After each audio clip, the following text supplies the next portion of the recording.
Luc, chapitre 24.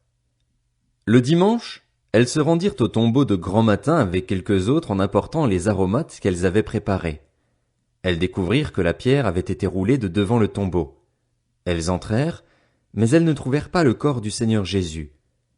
Comme elles ne savaient que penser de cela, voici que deux hommes leur apparurent, habillés de vêtements resplendissants.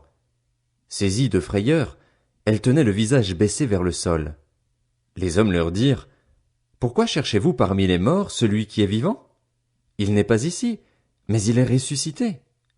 Souvenez-vous de ce qu'il vous a dit, lorsqu'il était encore en Galilée. Il faut que le Fils de l'homme soit livré entre les mains des pécheurs, qu'il soit crucifié et qu'il ressuscite le troisième jour. » Elles se souvinrent alors des paroles de Jésus. À leur retour du tombeau, elles annoncèrent tout cela aux 11 et à tous les autres. Celles qui racontèrent cela aux apôtres étaient Marie de Magdala, Jeanne, Marie la mère de Jacques et les autres femmes qui étaient avec elles, mais ils prirent leur discours pour des absurdités, ils ne crurent pas ces femmes. Cependant, Pierre se leva et courut au tombeau. Il se baissa et ne vit que les bandelettes qui étaient par terre. Puis il s'en alla chez lui, tout étonné de ce qui était arrivé.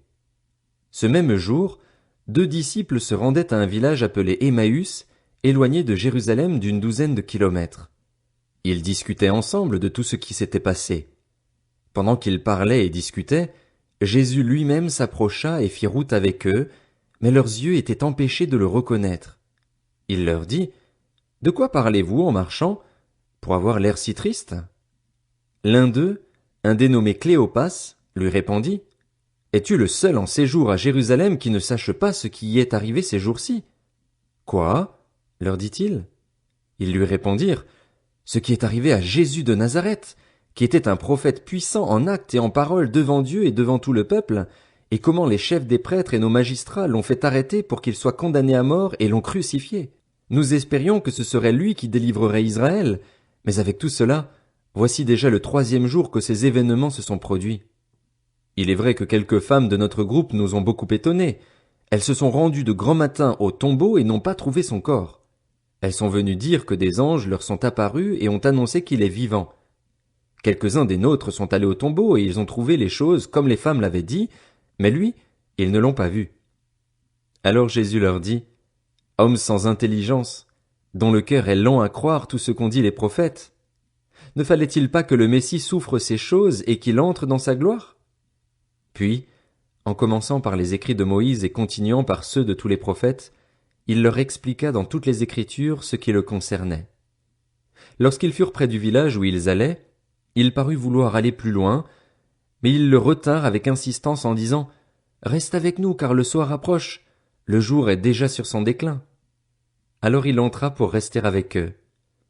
Pendant qu'il était à table avec eux, il prit le pain et, après avoir prononcé la prière de bénédiction, il le rompit et le leur donna.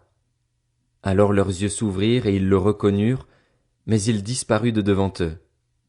Ils se dirent l'un à l'autre: « Notre cœur ne brûlait-il pas en nous lorsqu'il nous parlait en chemin et nous expliquait les Écritures? » Ils se levèrent à ce moment même et retournèrent à Jérusalem, où ils trouvèrent les 11 et les autres qui étaient rassemblés et qui leur dirent: « Le Seigneur est réellement ressuscité et il est apparu à Simon. » Alors les 2 disciples racontèrent ce qui leur était arrivé en chemin et comment ils l'avaient reconnu au moment où il rompait le pain.